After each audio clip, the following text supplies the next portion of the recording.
우리가 교회에서 사역을 하다 보면 참 다양한 사람들의 모습을 보게 됩니다. 정말 한 사람도 겹치는 캐릭터가 없이 각자가 다 다르죠.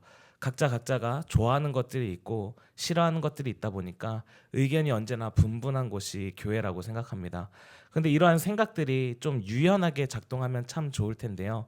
생각이 굳어져 있고 생각이 굳어져 있다고 생각될 때가 참 많습니다. 함께 머리가 좀 끄덕여지고 함께 공감할 수 있는 것들이라면 좋을 텐데 가끔씩 이해가 되지 않고 용납이 되지 않는 것들이 있다라는 것이죠.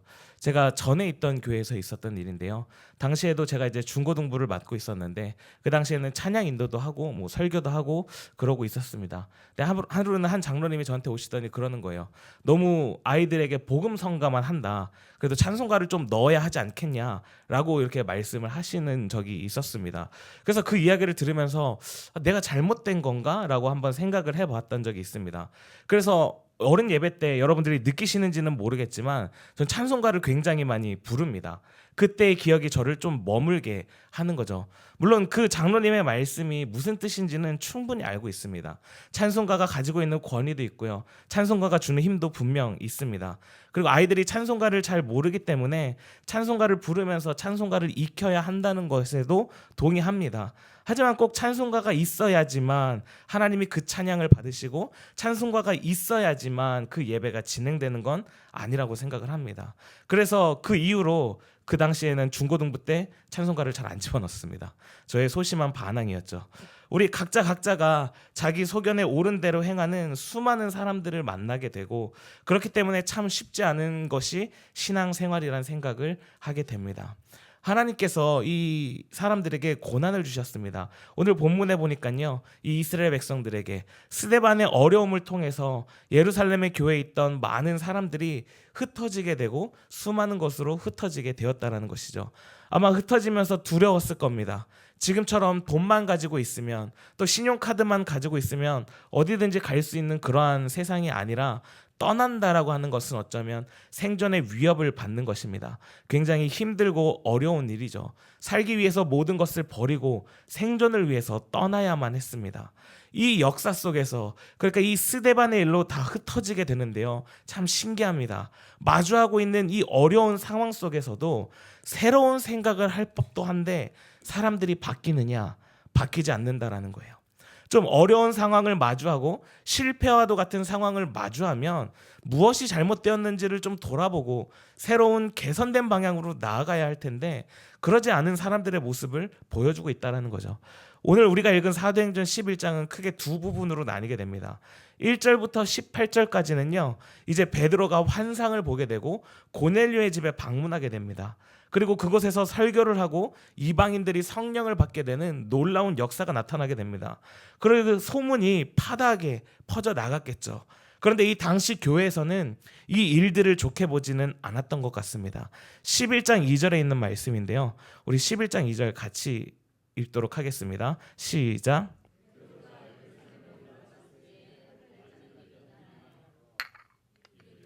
내가 무엘레자의 집에 들어가 함께 먹었다 하니 베드로가 이방인들과 함께 섞여 있고 먹고 마시고 말씀을 나눈 이 일들을 가지고 베드로를 질책하기 시작하는 겁니다.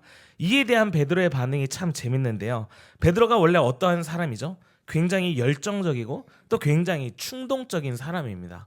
예수님이 나를 따르라고 말씀하셨을 때 베드로가 보여주었던 반응이 무엇이었냐면 모든 것을 버려두고 따랐던 사람이 바로 베드로였습니다. 그것뿐이겠습니까? 예수님이 무리를 걸으시는 것을 보고 자기도 걷겠다면서 함께 무리를 걸었던 사람입니다. 뭐 이러한 긍정적인 모습도 있지만 예수님께서 자신의 고난을 예고하고 십자가에 달려 죽을 것을 이야기해 줬을 때 베드로는 예수님을 따로 불러냅니다. 그러고는 뭐라고 이야기를 하냐 하면 성경에 보니까 항변했다라고 이야기를 합니다. 이게 영어로 보면 리부크라는 단어를 사용했는데요. 무슨 뜻이냐 하면 꾸짖는다라는 뜻입니다. 그러니까 아마 이랬던 것 같아요. 베드로가 주님을 불러내서 주님, 제가 지금 뭐라고 했습니까? 제가 지금 당신을 하나님의 아들이요 그리스도라고 말하지 않았습니까? 내가 그렇게 당신을 그리스도시요 하나님의 아들이라고 이야기를 했으면 좀 자신감을 가지셔야지. 자꾸 그렇게 죽을 건데 고난을 당할 건데 이러면 따라다니는 우리가 재밌겠냐고요. 안 그래도 지금 불안해 죽겠는데 주님이 좀 당당하게 이렇게 나서셔야지. 그래야 우리가 주님 좀 당당하게 따라가지 않겠습니까? 그러니까 제가 하나님의 아들이라고 말씀드리지 않았습니까? 라고 이야기하지 않았을까 생각됩니다. 그러면서 베드로는 그렇게 마음 약한 소리 하지 마시라고 주님께 그렇게 이야기를 했던 것 같아요. 그런데 느닷없이 주님께서 말씀하시죠. 사단아, 내 뒤로 물러가라. 네가 하나님의 일을 생각하지 아니하고 사람의 일을 생각하는도다. 누구든지 나를 따라오려거든 자기를 부인하고 십자가를 지고 따라와야 한다고 말씀하셨습니다. 여러분, 자신의 생각과 다른 이야기를 하니까 예수님조차도 꾸짖었던 게 누구였냐 하면 베드로였다라는 것입니다. 그것뿐이겠습니까? 말고의 귀를 자른 것만 보더라도 베드로는 굉장히 열정도 강하고 충동적인 사람이었다라는 것을 알 수 있죠. 그런데 이 고넬료의 집에서 이방인들과 함께 있었다라는 이야기를 듣고 할례자들이 베드로를 비난하니까 베드로가 어떻게 하느냐? 그들을 꾸짖거나 그들과 대립각을 세우며 싸웠던 것이 아니라 11장 4절에 보니까 이렇게 기록합니다. 제가 읽어드리겠습니다. 베드로가 그들에게 이 일을 차례로 설명하여, 차례대로 설명했다는 겁니다. 지금 베드로의 변화된 모습을 보여주고 있다는 거예요. 열정도 강했고 충동도 굉장히 강했던 이 베드로가 자신을 비난하는 소리를 들으면 화를 낼 법도 한데 그들을 향해 화를 내지 않고 차분히 설명하는 모습을 보여주고 있다는 것은 지금 이 베드로는 변화되었다는 것을 나타내고 있습니다. 그와 반면에 19절에 우리가 오늘 읽은 이 19절에 등장한 사람들은 어떠한 사람이냐? 우리 19절에 있는 말씀 다시 같이 한번 읽어보겠습니다. 시작. 그때에 스데반의 일로 일어나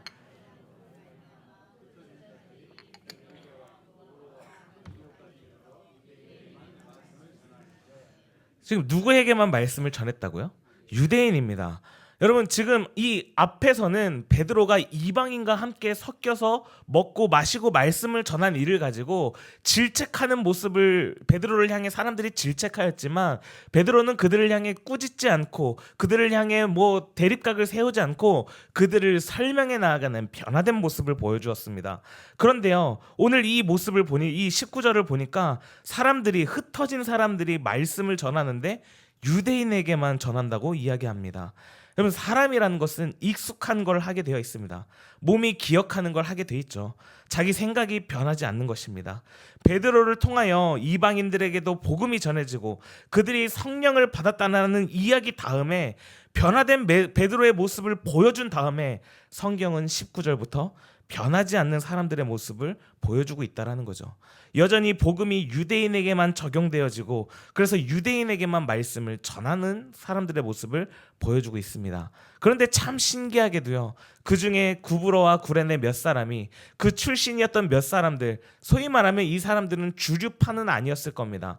성령을 경험한 사람들이 많았겠지만 그 안에서도 예루살렘에서 수뇌부의 역할을 감당하는 사람들도 있는 반면에 그 주변 세력들, 팔로우 세력들도 있기 마련 아니겠습니까?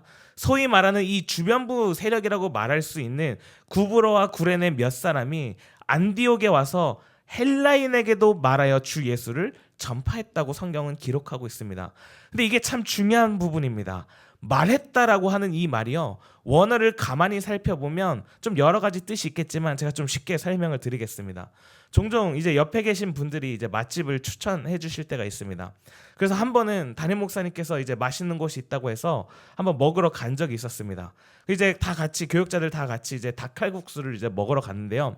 제가 그 칼국수를 먹으면서 무슨 생각을 했냐면, 야, 지금까지 내가 먹은 칼국수는 칼국수가 아니라 쓰레기였구나. 이런 생각을 하게 되는 거예요. 진짜 맛있더라고요.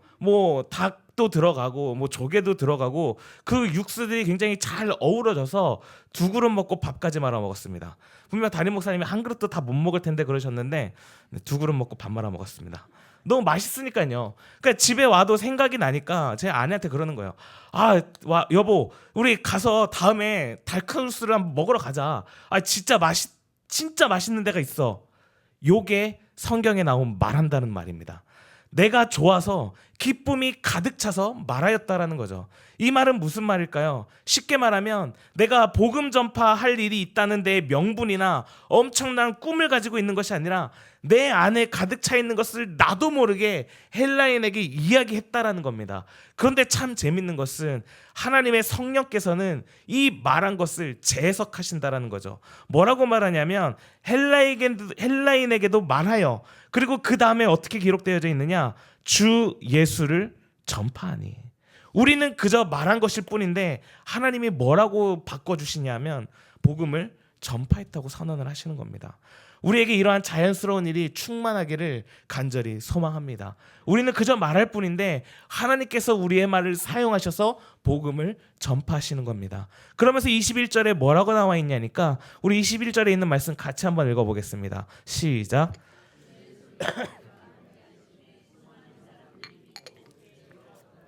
지금 주님의 손이 누구와 함께 했냐 하면 그 주변부에 있던 사람들, 큰 뜻을 가지지는 않았지만 말하게 하신 그 사람들을 통하여 하나님께서 복음을 전파하시는 놀라운 역사를 이루고 계시는 것입니다. 제가 이제 저희 중고등부에 온 지 이제 4년 차입니다. 여러분 4년이면 제가 얼마나 많은 것들을 시도해 봤겠습니까? 별의별 거 다 해봤습니다.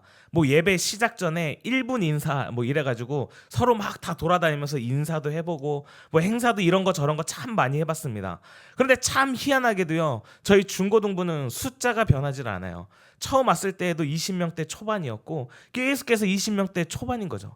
뭐 설교를 또 열심히 하고 정말 최선을 다하는데도 안 변해요. 그러면서 제가 오늘 이 본문을 곰곰이 묵상하면서 언제 변하느냐, 우리 각자에게 주신 그 은혜를 가지고서 우리의 한계를 넘어서고 우리가 익숙하지 않은 것을 행할 때 하나님의 역사는 일어난다라는 것입니다. 여러분, 하나님의 성령은요 운동성이 있습니다. 방향성이 있다라는 것이죠. 어디로 갈까요? 늘 임하던 곳에 임하지 않고 하나님의 뜻대로, 하나님의 주권으로, 하나님의 방향으로 이끌어 가신다라는 거예요. 사람들은 유대인에게 그 복음이 전파되기를 원했지만 그 익숙함을 넘어서 이방인에게 말을 했을 때 복음이 전파되는 놀라운 역사가 일어났다라는 거죠. 그러나 그 방향은 우리의 익숙함을 떠나게 하는 것이기 때문에 때로는 우리에게 늘 불안감으로 다가옵니다. 여러분, 오순절 성령이 임하고 난 다음에 일어났던 놀라운 역사가 무엇입니까? 뭐 방언도 있겠지만 전 성령이 임하고 난 다음에 일어났던 가장 큰 놀라운 역사는 뭐라고 물어본다면 2장 44절에서 45절이라고 대답할 것 같습니다. 우리 44절 2장 44, 45절에 있는 말씀 제가 같이 읽겠습니다. 믿는 사람이 다 함께 있어 모든 물건을 서로 통용하고 또 재산과 소유를 팔아 각 사람의 필요를 따라 나눠주며. 똑같은 얘기가 4장 32절에도 등장하는데요. 제가 읽어드리겠습니다. 믿는 무리가 한 마음과 한 뜻이 되어 모든 물건을 서로 통용하고 자기 재물을 조금이라도 자기 것이라 하는 이가 하나도 없더라. 그러면서 4장 34절을 보게 되면 가난한 사람들이 없어졌다고 성경은 기록합니다. 여러분, 이 시대는요 극도의 가난의 시대였습니다. 70%의 사람들이 내일에 당장 먹을 게 없는 사람들이 없고 직업이 없는 것도 당연했고요. 생존의 위기를 느끼던 사람들에게 가난이 없어졌던 이유가 무엇이었느냐? 성령이 임하고 나니까 자신의 것을 자기의 것이라 주장하지 않고 필요에 따라 나누어 주었다라는 것입니다. 여러분, 그렇다면 성령이 임하고 난 다음에 갑자기 이 초대교회에 하나님의 엄청난 재정적인 축복이 임하였다라는 뜻일까요? 그런 게 아니겠죠. 성령이 임하셔서 뭐 각 교회들마다 엄청난 물질의 축복을 해주신 게 아닐 겁니다. 제가 예전에 이제 가이드 일을 할 때 학생들을 주로 이제 상대를 했었었는데요. 좀 한 번은 이렇게 아이들을 상대할 때 저 얼굴이 깨름직한 친구가 있었습니다. 근데 이제 그 아이가 점심시간에 저한테 찾아와서는 이러는 거예요. 저는 교회를 좋아하지 않습니다. 이렇게 이야기를 하는 거예요. 이게 어쩌다 보니까 제가 이제 이야기를 하면서 제가 전도사라는 이야기를 했었던 것 같아요. 그러니까 그 친구가 제가 전도사라는 사실을 알고 저는 교회를 좋아하지 않습니다. 저 어떻게 하라는지 모르겠어요. 제가 뭘 잘못한 것도 없는데 그냥 다짜고짜 와가지고 그러는 거예요. 그래서 저도 한마디 했습니다. 나도 안 좋아한다. 그랬더니 저보고 그러더라고요. 전도사님이 그러면 안 되죠. 그래서 저도 너도 그러면 안 되지, 그렇게 이야기를 했습니다. 그러니까 왜 이 친구가 교회를 싫어하게 됐느냐, 이 친구가 나름 좀 똑똑한 친구예요. 대답도 잘하고 그러는데 엄마 따라서 교회를 간다는 거예요. 그런데 교회 가면 맨날 목사님들이 하는 이야기가 공부 열심히 해라, 하나님 그러면서 축복해 주신다라는 거예요. 성경 본문을 읽어놓고 성경에 대한 설교는 안 해주시고 맨날 와가지고 공부 열심히 해야 된다, 뭐 부모님 말씀 잘 들어야 된다, 그래야 뭐 하나님이 축복해 주신다, 이런 얘기를 하니까 얘가 귀를 딱 닫아버리는 겁니다. 여러분, 교회에서 가장 쉬운 방법이 뭔지 아십니까? 사람들이 원하는 말을 해주면 사람들은 은혜 받습니다. 그러나 그건 은혜가 아닙니다. 여러분, 영적으로 가장 위험한 게 뭐냐? 들을 길을 잃어버리는 것이죠. 들을 길을 잃어버렸다라는 건 아예 못 듣는다라는 뜻이 아니라 자신이 듣고 싶은 소리만 듣는다는 겁니다. 하나님이 들려주고자 하는 진짜 하나님의 음성을 듣지 못하고 주변의 이상한 노이즈만 듣다가 끝나버린다는 것이죠.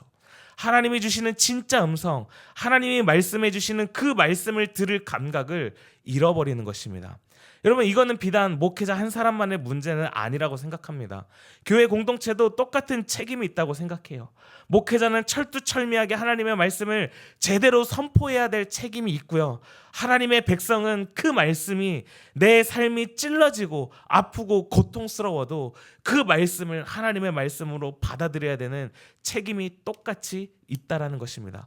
그래서 우리는 들을 길을 가져야 된다라는 것이죠. 그러니까 이 이스라엘 백성들이 성령이 임하자 어떻게 했느냐?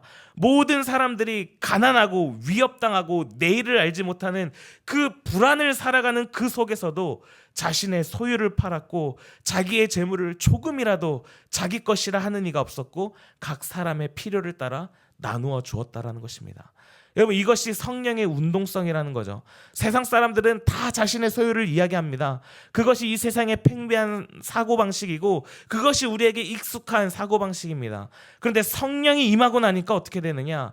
다름을 살아가기 시작하는 겁니다. 성령이 임하고 성령이 주시는 그 마음에 동의하고 이 초대교회 사람들은 그 삶을 살아갔다라는 것입니다. 그러나 마음을 주시지만 그 마음을 삶에 옮겨낸다라는 것은 결코 쉽지 않거든요. 여러분, 교회 안에 이러한 사람들 참 많습니다. 주님 쓰시기에 불편한 사람들이 있어요. 주님이 하라면 예 하면 될 텐데 그거에 동의하지 못하는 분들이 참 많다라는 거죠. 얼마 전에 저희 아내가 애들 방 청소를 했습니다. 정말 깜짝 놀랐어요. 저희 아내가 방 청소를 한다라는 건 거의 뭐 예수님이 십자가를 지시는 것과 동급이거든요. 이상한 이유로 그 방이 그렇게 깨끗한지 처음 알았습니다. 그래서 제가 물어봤어요. 왜 이렇게 깨끗하게 치웠냐 물어보니까 이제 애들한테 정리하는 것을 교육하기 위해서 방을 치웠다라는 거예요. 엄마가 방을 안 치우는데 애가 그걸 치우겠습니까? 그래서 제가 당신이 평소에 좀 청소도 하고 정리도 하면 애가 그걸 보고 본받지 않을까라고 말하고 싶었지만 집에서 쫓겨나고 싶지 않아서 가만히 있었습니다. 근데 저희 아내가 그러는 거예요. 자기가 그렇게 방을 깨끗하게 치우니까 첫째가 오더니 막 소리를 지르더래요. 저희 첫째가 이제 6살인데 내 물건 건드리지 마! 그러면서 막 소리를 질렀다라는 것입니다. 여러분, 6살짜리도 변화되지 않아요. 변화를 살아간다라는 건 참 쉽지 않습니다. 사람들은 누구나 익숙한 것을 찾게 되어 있고 익숙한 것에서 안정을 취하려고 한단 말이죠. 그래서 중앙에 있으려고 하면서 안정권을 찾고 어떠한 매뉴얼을 만들고 어떠한 틀을 갖추기 시작하면서 살아가길 원하는 것이 인간의 마음 아니겠습니까? 그런데 성령을 통해서 사람들에게 어떠한 일을 주셨습니까? 유대인에게만 말씀을 전하는 것이 당연시 되었던 이 시대적 상황 속에서 성령이 그들을 이방인에게로 이끌고 계시는 거예요. 여러분, 성령의 임재라고 하는 것은 첫 번째 중요한 것이 능력입니다. 두나미스, 하나님의 능력입니다. 그러나 두 번째 더 중요한 것이 있습니다. 무엇이냐 하면 하나님의 공의, 하나님의 오르심입니다. 능력만을 강조하다 보면 때론 우리는 능력에 따라 차별을 두게 됩니다. 누가 더 큰 능력을 받았냐? 능력의 경쟁을 시작한다라는 것이죠. 그런데 하나님께서 어떻게 하시느냐? 이 주변부에 있던 사람들에게 하나님의 손이 더하심으로써 하나님의 평화, 하나님의 정의, 하나님의 하나님의 공평을 만들어가고 계시다라는 것입니다. 전 우리 한가람 교회가 그렇게 되기를 간절히 소망합니다. 저는 우리 교회가 중앙 집권적인 교회가 되는 것이 아니라 여기에 앉아있는 여러분 한 사람 한 사람이 주변 공동체가 되어서 교회를 이루어가는 그러한 교회 되기를 소망합니다. 중앙 집권적인 공동체가 되면 어떻게 될까요? 중직자들에 의해서만 움직여지는 거예요. 그러면서 그냥 생각 없이 끌려다니겠죠. 그러나 저는 하나님의 성령이 이 자리에 있는 여러분 한 사람 한 사람에게 임하여 주변부에 있는 여러분에게 하나님의 손이 더하여짐으로써 하나님의 정의를 만들어가길 간절히 소망합니다. 누가 누구에 의해서 이끌어져가는 교회가 되는 것이 아니라 하나님의 공평을 경험하는 교회, 하나님의 손길을 날마다 경험하는 교회. 그래서 한 사람 한 사람 볼 때 그 사람의 백그라운드나 그러한 모습들이 보이는 것이 아니라 한 사람 한 사람이 하나님의 사람이라는 거룩한 인식으로서 그 사람을 바라보기 시작하는 교회, 그게 굉장히 중요한 일이라는 것입니다. 그래서 이 구레네와 구브로의 몇 사람들이 이방인들에게 말씀을 전하기 시작할 때, 이방인들에게 말씀을 전하기 시작할 때 하나님의 복음이 전파되는 놀라운 역사가 일어났다라는 것입니다. 수많은 사람들이 믿고 주께 돌아오기 시작했습니다. 그 일들을 통하여서 하나님이 역사하신 게 있었단 말이죠. 제가 느낀 게 하나 있습니다. 스데반의 설교도 그렇고요, 베드로의 설교도 그렇고요. 사실 이 설교를 그대로 했다가는 요새는 좀 소위 말하는 성공하기 굉장히 힘든 설교인 것 같습니다. 한마디로 말하면 이 설교가 탁월해서 사람들이 변한 것이 아니라 성령님께서 역사하셨다라는 거죠. 여러분, 한국 교회가 잊어버린 게 하나 있는 것 같습니다. 한국은 지나 보니까 우리에게는 세계 어느 교회의 역사보다도 오랜 세월 동안 성령 하나님의 부흥의 시간을 주셨습니다. 한번 생각해 보세요. 여러분, 전 10대 때 아이들을 위한 전문 강사 그런 거 없었습니다. 제 10대 때는 딱 한 분의 설교자만 계셨어요. 호통 설교의 창시자라고 저희 아버지밖에 없었습니다. 똑바로 앉으라고, 어디 감히 하나님 말씀 앞에서 말이야. 그러한 말씀을 맨날 혼나면서 들으면서 자랐어요. 은혜 받기 참 힘든 구조 속에 있었단 말이죠. 그러나 그 속에서도 하나님의 은혜가 있었기 때문에 제가 지금 이 자리에 서 있는 거 아니겠습니까? 그런데 제가 이번에 수련회를 준비하면서 저희 아이들을 곰곰이 생각해 보니까 참 안타까운 건 하나님의 손길이 떠난 것이 무엇인지를 직면하는 세대가 오늘을 살아가는 우리의 다음 세대들인 것 같습니다. 예배의 화려한 요소들을 가미하지만 그때 받았던 그 은혜가 없는 것 같습니다.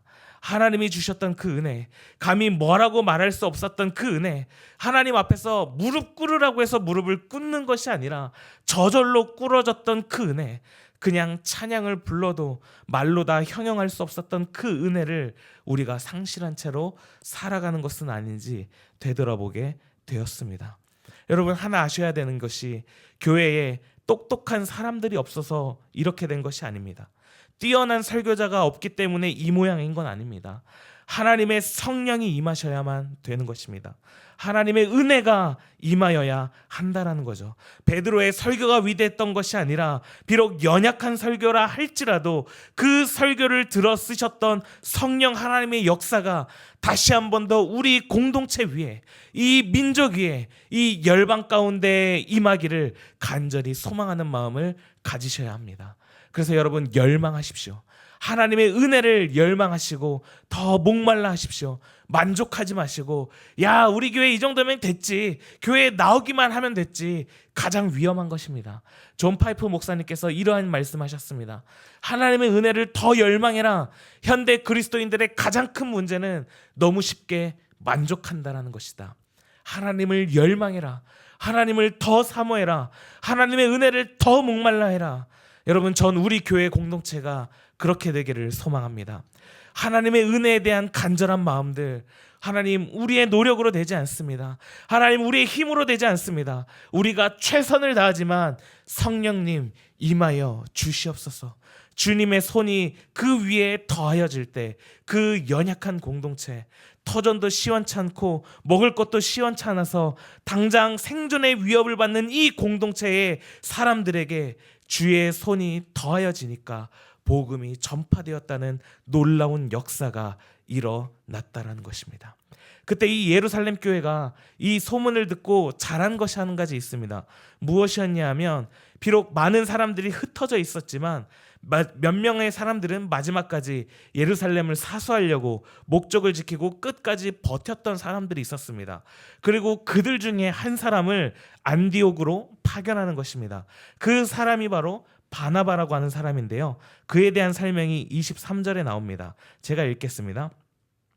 그가 이르러 하나님의 은혜를 보고 기뻐하여 모든 사람에게 굳건한 마음으로 주와 함께 머물러 있으라 권하니.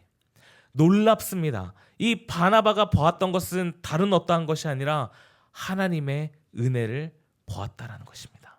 사람이 보이지 않았습니다. 조건이나 상황이 보이지 않았습니다. 무엇이 보였냐면 하나님의 은혜가 보였다라는 것입니다. 하나님의 은혜를 보는 사람, 하나님의 은혜를 사모하는 사람, 이 은혜에 붙들린 사람만이 은혜를 볼 수 있는 것입니다. 자기의 생각, 자기의 틀 안에서 틀렸다 맞았다가 아니라 하나님의 은혜를 볼 수 있는 사람이 되어야 한다라는 것이죠. 그래서 저는 여러분들이 익숙한 것이 보이는 것이 아니라 하나님의 은혜를 볼 수 있게 되길 소망합니다. 제가 예전에 저희 집에 아버지께서 노숙자 사역들도 하셨지만 참 이 사람 저 사람 굉장히 많이 데리고 오셨었어요. 그러니까 저희 아버지는 그냥 집에 데려오고 밥 한 끼 먹이고 돌려보내고 이게 이제 본인의 사역이라고 생각을 하셔서 아무렇지 않게 이렇게 데리고 오셨지만 그 밥을 차리는 건 어머니잖아요. 그러니까 저희 아버지는 그냥 숟가락 하나만 더 넣으면 되지라고 말씀하시지만 사실 밥을 차리는 주부의 입장에서는 그렇지는 않잖아요. 그래서 참 많은 갈등이 있었어요. 근데 하루는 웬 한국 남자랑 베트남 여자를 데리고 오시는 거예요. 이제 그러면서 이제 그분들이 밥을 먹고 가시지 않고 한 며칠을 이제 저희 집에서 이제 머무르시는데, 그런데 이제 뭐 참 불편했겠죠. 불편한 그런 상황들이 연출됐는데요. 그런데 이 베트남 분이 그 예배 시간만 되면 그렇게 이렇게 막 웃으시는 거예요. 그래서 제가 그분한테 물었어요. 당신 한국말 알아들으시냐? 그러니까는 잘 못 알아듣는데요. 그러면 예배를 어떻게 드리냐? 설교도 못 알아듣고 그러는데 이게 뭐 이렇게 뭐 손짓 발짓하면서 그렇게 이야기를 하는 거죠. 그래서 제가 그분이 이야기하는 것에 굉장히 충격받았습니다. 그분이 뭐라고 이야기를 했냐면 이렇게 이야기를 하는 거예요. 내가 여기에서 하나님을 예배할 수 있다라는 게 기쁨이다. 나한테는 언어가 문제가 되지 않는다. 하나님을 찬양할 수 있다면. 여러분, 우리는 이렇게 이야기를 하잖아요. 모르는 찬양을 하고 또 찬양이 너무 빠르면 저희는 짜증이 나잖아요. 제가 예배학 시간에 교수님이 말씀 안 해주시는 그 예배를 그분한테 배우는 거예요. 이 예배는 문화를 넘어서고 다름을 넘어서는 것이다. 같은 예배를 드리면서 하나님의 은혜, 하나님의 영광을 보는 사람이 있고요. 와가지고 왜 이럴까 평가하는 사람들이 있습니다. 뭐 찬양단이 어떻네, 오늘의 설교는 어떻네, 오셔가지고 제일 안타까운 사람들인 거죠. 그러나 여러분 꼭 기억하시기를 바라겠습니다. 하나님이 찾으시는 사람은 구경꾼이 아니라 예배자입니다. 하나님의 은혜를 보았던 이 바나바, 전혀 다른 상황이잖아요. 익숙하지 않은 헬라인들이 교회에 들어와 있습니다. 전혀 다른 문화예요. 사람들이 막 뒤엉켜져 있으니까 아마 그동안 자신들이 드려왔던 예배와 전혀 다른 모습을 이 바나바는 보았을 것입니다. 어쩌면 말도 제대로 통하지 않았을 거예요. 그런데 바나바가 보았던 건 내가 처한 환경과 상황을 보는 것이 아니라, 익숙한 모습을 보는 것이 아니라 바나바는 하나님의 은혜를 보았다라는 것입니다. 여러분, 복음은요, 문화를 넘어섭니다. 복음은 내가 가지고 있는 고정관념을 넘어섭니다. 그 생각을 뛰어넘으면서 보게 되는 것이 있습니다. 바로 하나님의 은혜라는 것이죠. 성령 하나님의 놀라운 은혜. 바나바는 자기가 가지고 있는 고정관념이란 틀이 아니라 하나님의 은혜에서 진정한 자유로움을 갖고 있던 사람이었다라는 것입니다. 저는 우리 한가람 교회가 좀 자유로운 공동체가 되기를 소망합니다. 갖고 있는 틀 안에서 모든 것을 이렇게 맞추어가는 것이 아니라 우리가 분명한 신앙의 본질을 갖고 있으나 새로운 것을 추구할 수 있고 새로운 것을 바라볼 수 있고 새로운 것을 품어낼 수 있는 살아있는 성령 하나님의 역사하심을 역동적으로 받아낼 수 있는 진짜 아름다운 하나님의 공동체가 되기를 소망합니다. 그래서 익숙함을 넘어서서 주의 손이 우리와 함께할 때에 익숙함을 넘어서서 하나님의 은혜를 바라보는 여러분 되시길 소망합니다. 기도하겠습니다.